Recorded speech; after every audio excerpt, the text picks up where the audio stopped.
কাল রাতে আমি মশার কামড় খেয়ে রাস্তার ধারে বসেছিলাম। ও কি জানে কাল রাতে আমি ক্ষুধার যন্ত্রণায় ভিক্ষুকের কাছ থেকে রুটি ছিঁড়ে খেয়েছি। ও তো জানে না আমি এই জীবন রাখতে চাই না। আমি যদি বাঁচি তাহলে ও আমাকে আবার সন্দেহ করবে, আবার সন্দেহ করবে, আবার সন্দেহ করবে।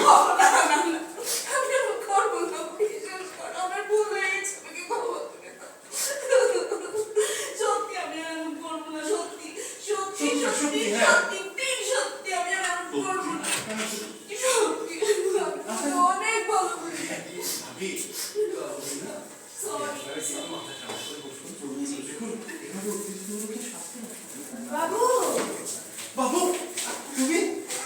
আরে আবির ভাই, আপনি কখন এলেন? মা, আপনার কি অবস্থা? এটা নিশ্চয়ই ভাবি। ভাবি নাইস টু মিট ইউ। শেষ পর্যন্ত আপনার সাথে দেখা হয়ে গেল। তুমি একেবারে সুস্থ হয়ে গেছো।